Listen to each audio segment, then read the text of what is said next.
Brr.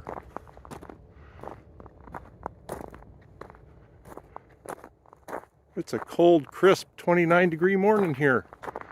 Cold for us anyway. Buddy, it's cold outside. Buddy was standing right over there looking in the kitchen window, letting us know he'd prefer to come in the house. Morning, Patch. Well, it's a cloudy but not rainy day. And today I'm hoping to finish up my underdeck project, which is these corrugated panels on a framework here. I got just a couple of panels left to go, and one over here. And no, it doesn't go down like this and block the door. What happens, it's kind of pivots and it goes up, hangs under there, and gives us hopefully a little drip-free zone here that is, peek under, outside the patio door. So when you walk out the patio door, it'll be a little bit of a drip-free there. And all that will just come out and drip right in here with the, almost comes out to the beams, but not quite. And so yeah, it hinges up and grabs that post there and one on the other side. We'll see how that works. Shouldn't take too much, weight from the snow or UVs from the sun under there. So here's the finished product hanging up there. Mostly we won't really notice it, but hopefully the thing we won't notice more is getting dripped on when we come out here, and hopefully kind of dry this up a little bit. So now we're thinking about maybe doing a little more down this way. We'll see. I'm not going to do the full thing, but maybe come out, just a few feet all the way down, give a little bit of, keep the water from splashing against the house. That'd be nice.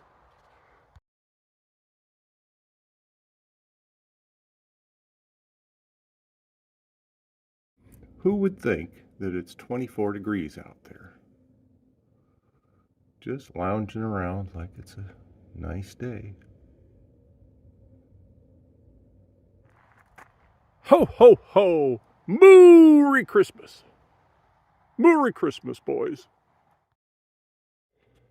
All right, I've been putting the bed, mounting it back on the tractor because I took it over to my friend Ed's house, the blueberry farmer, who's also a welder, and he stuck this new attachment onto my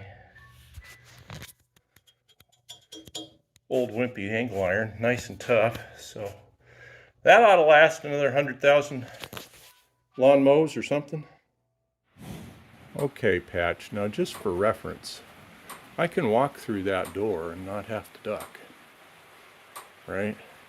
Now, I'll grant you got 6 inches of manure pack there in the stall, wait for me to clean out, but still, he was a big dude.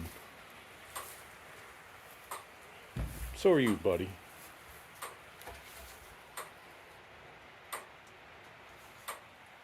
Oh, leave those alone.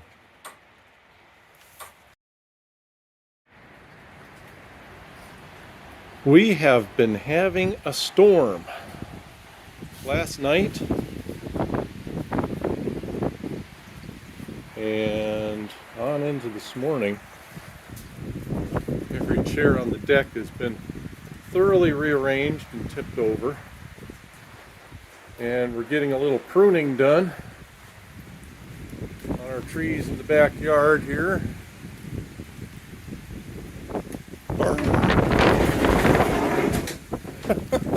As I speak, we're sending chairs around.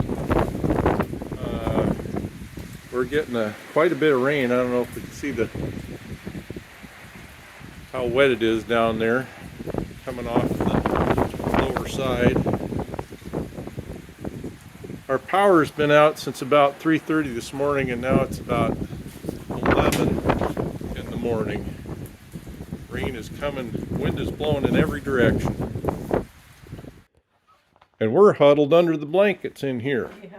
Well, some of us are. Some of us got to go out and fix some fences because some of those logs fell down. Probably warmer outside than it is in here anyway. Well, if it weren't for the wind and the rain, maybe. Well, I just pulled that dead log off of the fence over there and did a kind of a makeshift repair. Needs to hold for about another 9 days till the boys' big date. Our hillside, I'm up here at the top fence, top of the pasture just under the logging road. Our hillside is literally bleeding water right now.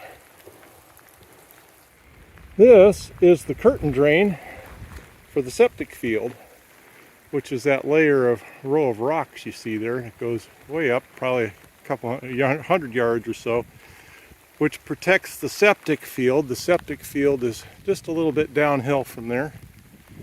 Protects the septic field from flooding out in weather like this. So good to know that it is still working. So that's taking that groundwater, instead of sending it through the septic field, it's diverting it, making a mess down there, but what the heck, that's okay. The inlet to the duck pond is running fast with muddy water, making a muddy duck pond and beyond.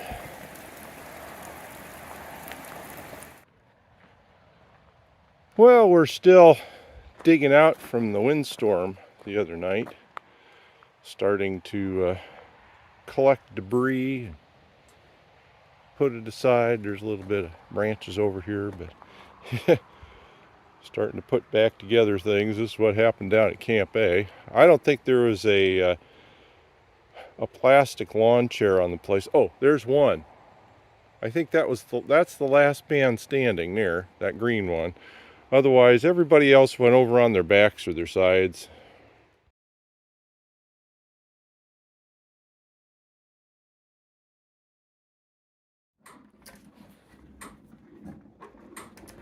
Yummy, yummy. It's the 2nd of January.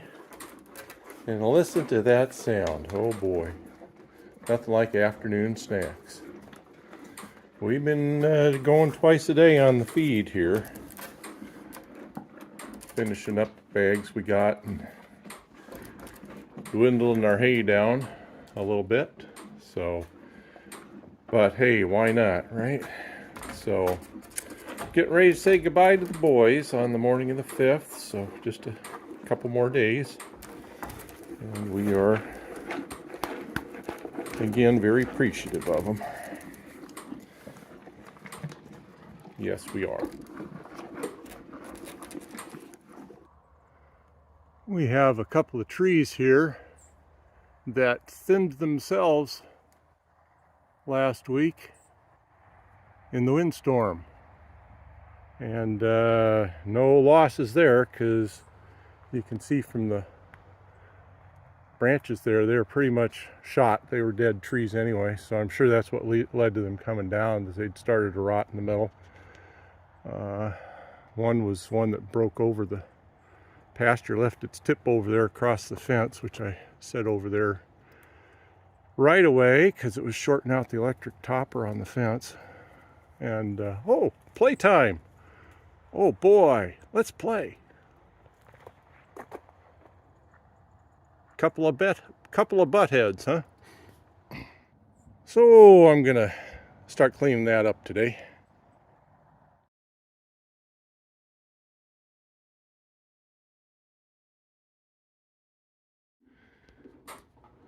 Good morning. January the 5th. It's D-Day, boys, and we're saying our goodbyes this morning. And we always like to say things with some food, don't we? So we do. Thanks much, Patch. Yeah, quit bugging me one last time. And thank you, buddy. Good boys. It's the 6th of January. And every once in a while we have some couple of rough days here on the farm. by and large, we love our lifestyle here on the farm, being city kids that are transplanted. But, you know, there's those days where maybe you got a feller has to clear out the intake baffles on the septic tank or that sort of thing. But yeah, we're having one of those rough days yesterday and today, because yesterday was the day that the farmer's helper came for Buddy and for Patch, and kind of a rough time. This is really the first morning I've woke up in 3 years to an empty barn. So, not that I'm waking up out here, mind you, but yeah, nobody to come out and feed or tend to in the morning. So we're feeling a little bit empty nest sadness, but on to other things. I'm standing in our next door neighbor's driveway right now, looking back at our place. Boy, look at the front pasture, what's been going on this winter. We've got some either moles or ground squirrels or gophers or something just going to town. So if it was in an area that was highly productive for pasture grass, I'd be concerned, but as it is, maybe it's just working to rototill things down there. I'm gonna go down in a month or so and maybe spread some grass seed on the top of all that, level it out a bit, see if we can get it to grow something better. Meanwhile, I'm over here at our neighbor's house, and this is what happened in the windstorm a couple of weeks ago, the one where we had power out and everything. And so they're currently away on a little vacation to the south, trying to get some sun, and I thought maybe I'd come over and see if we couldn't clean some of this up for them so they don't have quite such a mess when they get home. After a few days of straight clouds and rain here at the Silver Surf, it's threatening to give us a little bit of a sunset, maybe, tonight. It's been fun to sit inside and watch the angry surf, though. Just churning away.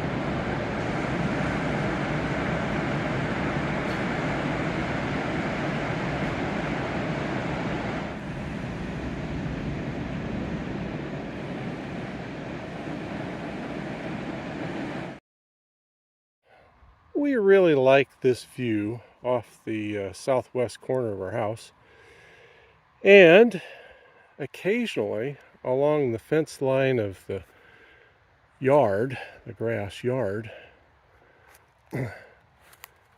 it's populated by, it's really overgrown, a bunch of stuff. Some of it's kind of desirable and a lot of it not, but it grows up really high and begins to block the view. So today's chore, I'm out here with my hedge trimming attachment on the string trimmer thing, and I've gotten about this far. I got a little bit here. You can see all this scrub stuff